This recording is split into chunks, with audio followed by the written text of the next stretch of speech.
What's going on, my broskiis? My name is Toadskii, back again, here to bring you guys yet another One Piece Treasure Cruise video. We're jumping in with some PKA. We've reached level 150, and now's the time period where I can just do the daily stuff, run in, get some cool chests, hopefully get some turtles, and we can blast through it. Now, of course, I have the badge, I've been able to do it pretty comfortably, but this video is going to be a team that doesn't actually use a lot of the characters that have released throughout the recent event periods. I'm talking not even the Gear 5 batch. Like, you can do this with relatively old characters.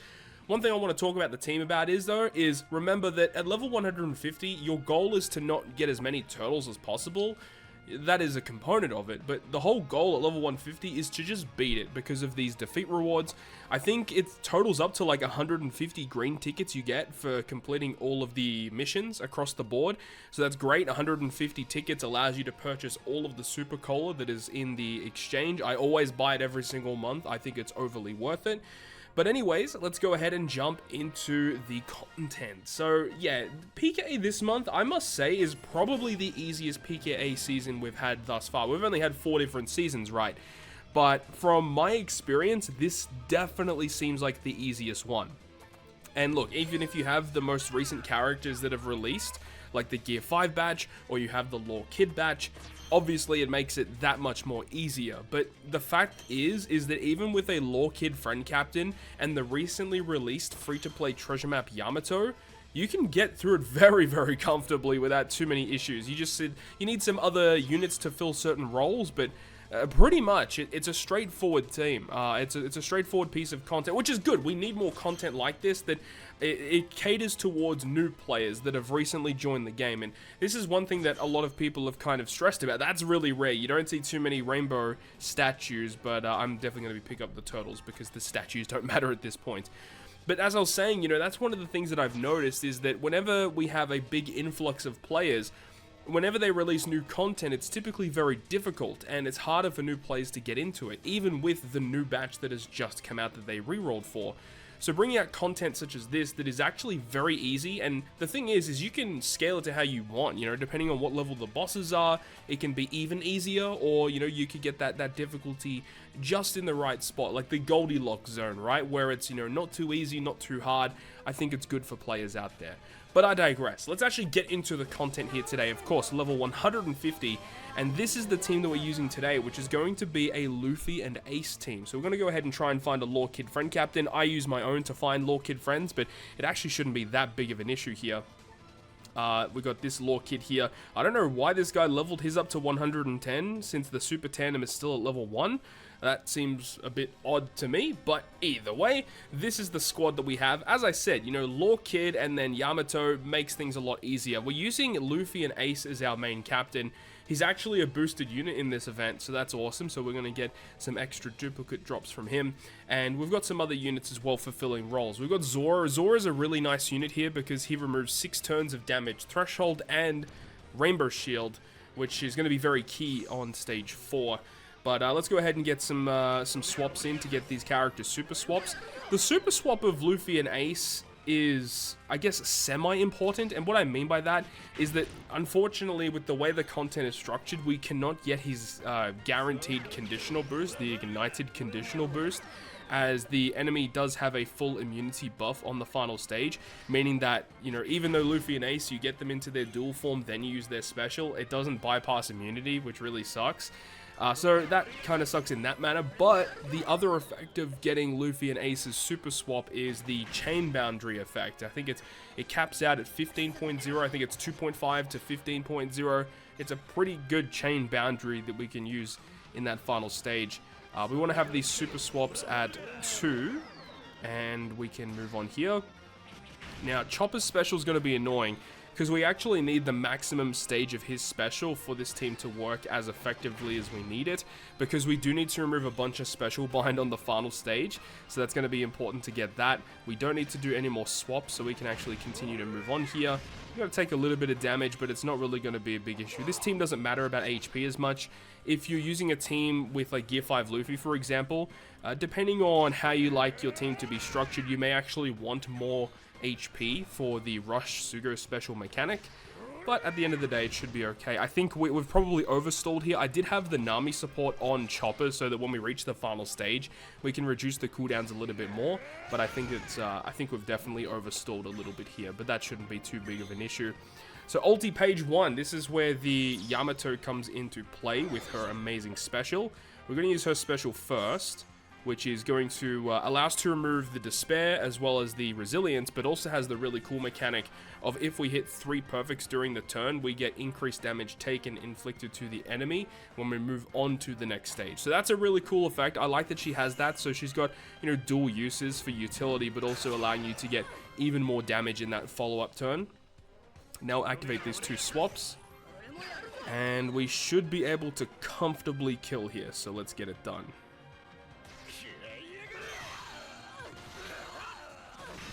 Awesome, we hit our 3 perfects, which should inflict the increased damage taken when we reach here, stage 4 versus Linlin, and this is where the Zoro comes into clutch. Now, I do have another support on this team of version 1 Shanks attached to Sabo, so that when we launch his special, he can change the type slots of our Psy units into matching, but I don't think it really matters at this point. We're going to have pretty good slots either way. We're going to switch into Kid and then Ace first. Then we can go ahead and use the special of Zoro, which is going to remove the defensive effect of choice, because remember, Big Mom can put either damage reduction or damage threshold, and Zoro just deals with both of those things, so that's nice for us. But also we've got the support of Legend Frankie attached to him, which gives our striker, shooter, slashers, and fighters a 1.4 attack boost. And then we've also got Sabo, and Sabo is really cool too because of his color affinity that he provides on activation. But he says that if you hit 3 perfects, you get a bigger color affinity in the next stage, as well as a chain addition, which is also pretty valuable to get a hold of. So this should be pretty good here. We've got Shanks to change some slots into matching. Another thing we can do here as well is we could actually use the Ho special, the ship, because of my the recent update to the ship to give it an orb boost. So that is also something that we can do. We're not going to activate it here, just to, you know, show proof of concept that it will get through without that orb boosting effect. So let's get it done.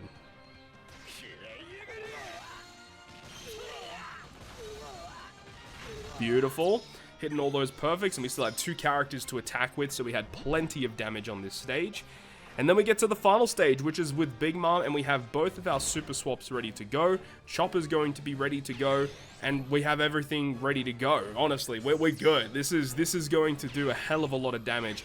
And another really cool thing about this team as well is that we've built it in a way where we can activate not only the EX super special of Law and Kid, but we can also use the super tandem of Law and Kid. So getting access to those mechanics to fully abuse all the mechanics that this character has to offer is really, really big. So let's go ahead and start this off here. So we're going to get some cooldown, but we already overstalled anyway. We have the color affinity from Sabo, the 2.5 boost, as well as a 1.3 chain addition. Chopper here is really useful because he's going to remove the special bind on the crew, but he also inflicts the enemy with a resistance down. So it does I think it's a 30% resistance down, so our Psy characters are hitting way, way harder.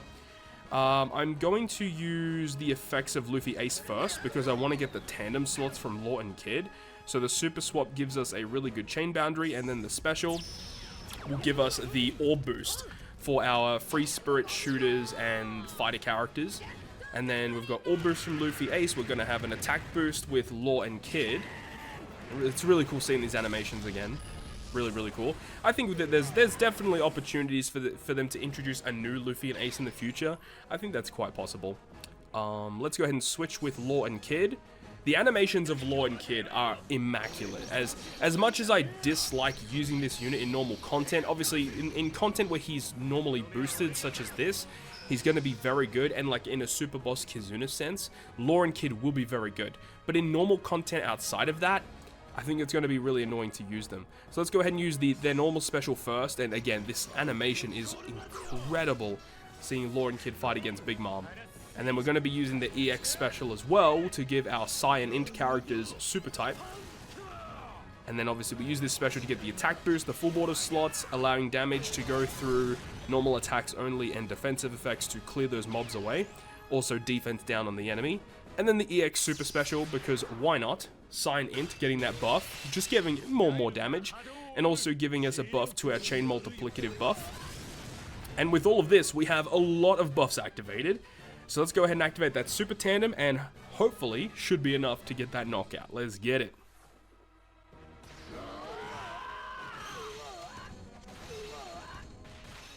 And here is that Super Tandem. It looks so cool. I love this animation. Very strong Super Tandem too if you eventually get it to level 5. Which gives us the attack boost. And finish with Yamato. And we still had Sabo to go. That was a 2.6 billion damage turn. And we didn't even have the conditional boost activated with Luffy and Ace because we couldn't inflict Ignite to the enemy. And we didn't even attack with our last unit as well. And this is with a team that is only like half boosted in this event. So yeah, this is a pretty easy PKA comparatively to the other ones that we've had. I will say Maha in certain aspects was also kind of straightforward as well. You know, the shooter team with Uta and stuff was really easy to build for, but still, hell of a lot of fun. It's really nice when we get easy content to help out many players out there. Make sure to go ahead and get to 150 if you can. Get your turtles done first and then aim towards 150 as we always say. But that is going to wrap it up from me today. Thank you so much for watching the video. And if you guys did, make sure to go ahead and leave a like. And if you want to stay up to date with all the content I post, including more One Piece Treasure Cruise content, make sure to hit the subscribe button down below. I'm that, guys. I'll see you guys within the next video.